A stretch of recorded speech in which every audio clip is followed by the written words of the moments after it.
Yo, whether you watching this from Facebook, Twitter, click the link in my Instagram, moviepilot.com, or YouTube itself. What up, world?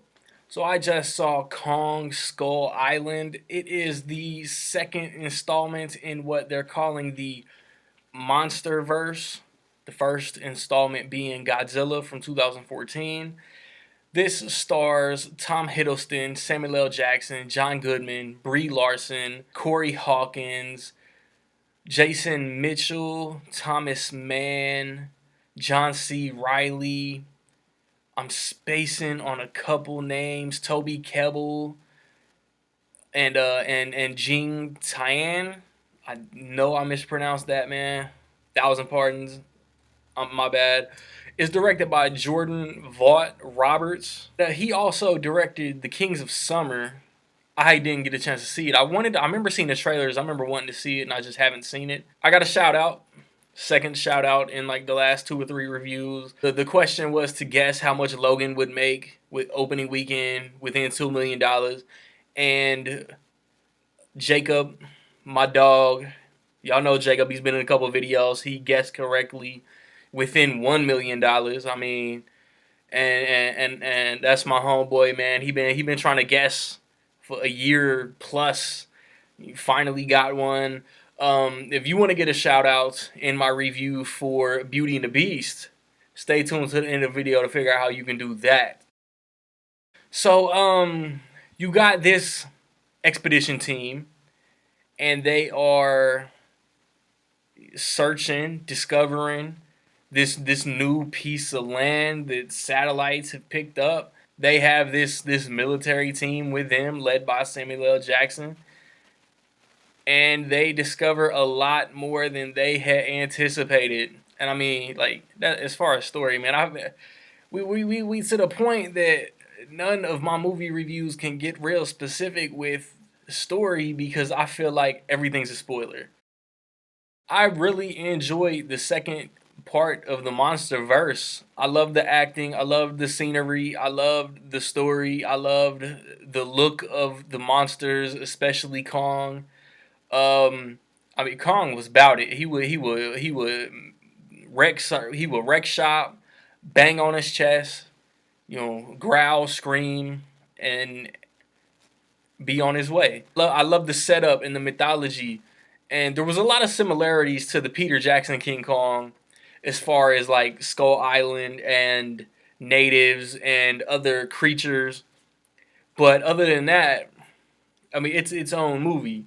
The groundwork and foundation of what makes a King Kong movie is there, but everything else is set up in this new cinematic universe. And to enjoy this movie, you can go in blind if you just want to enjoy this movie. To be sucked into the universe that they're trying to build, you have to have Godzilla fresh in your mind, man, because they don't beat you over the head with, hey, this is related to Godzilla. They subtly nudge you, and they drop phrases that might click. Hey, this is related to another movie. There's one character that becomes the villain that, I mean, it's kind of obvious. Like I wasn't expecting it because I wasn't checking for it, but once it happened, I was like, okay, I can buy that. I loved the cast. I really like the cast and their chemistry together. Um, Tom Hiddleston in something non Thor, non Loki related was good. He's practically the lead. I mean, he's damn near top build. Jason Mitchell, man, like Jason Mitchell, like damn near was the standout in every scene he was in. Brie Larson, man, like I still haven't seen Room. She won the Oscar for that, but I mean 21 Jump Street, Don John. There's something else that I'm blanking on right now. Man, I really cannot wait to see her as Captain Marvel, man. 'Cause she carried this movie when she had to, and she was damn near that foil that showed that Kong had a soft spot for blonde-headed white girls. And man, John C. Riley is hilarious in this movie, man. And his dad, Richard Jenkins, is in it for a little bit. John Goodman shines because that's all he knows how to do. John Goodman, man, John Goodman is such an underappreciated actor. I love the direction too, like the shot framing and the way shots were used. And I mean, nothing like the CG didn't look bad. The monsters looked cool.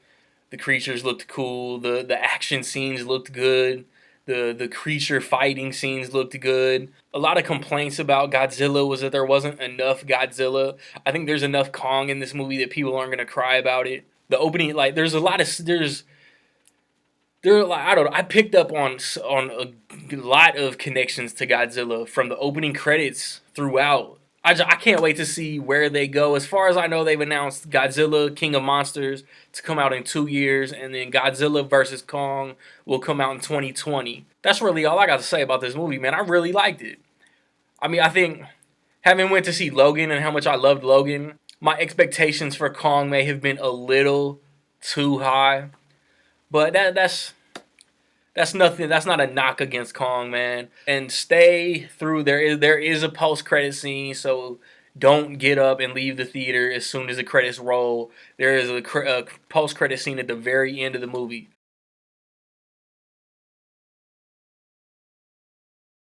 With all that being said, man, in my opinion, Kong Skull Island is dope. Strong cast, good chemistry, good story, good effects, good direction.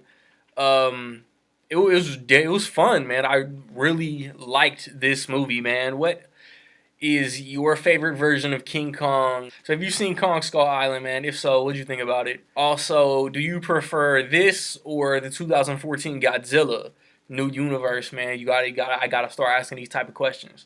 Even though we're not gonna have another movie in this world for 2 years. So if you want that shout out in my review of Beauty and the Beast, just guess, higher or lower, within $2 million, man. How much is Kong Skull Island gonna make opening weekend? I could ask for where it's gonna finish at the box office because Logan could easily repeat, but I'm gonna do the box office total because that's how I feel. Tag me in your ticket stubs, man. It don't matter what you watching. Kong Skull Island, Logan, was it Table 19? Get Out, Lego Batman, John Wick, The Great Wall, um, whatever else is out, man. Whatever social media. Tag your boy, man. I've posted reviews of Logan, of Get Out, of John Wick, of Lego Batman. There's a couple movie talks in there, man. My favorite directors, my most anticipated movies of the year. I'm gonna do a movie talk at the end of this month. I'm gonna do my 3 favorite movies of the quarter at the end of this month. Beauty and the Beast coming. I don't think my theater is gonna get the Belko Experiment, Power Rangers, Life, Chips, The Boss Baby, all to round out March. This month is so stacked, man. Like, subscribe, comment, find me where you find me, man. Don't know where to find me, man. Watch these credits. Peace.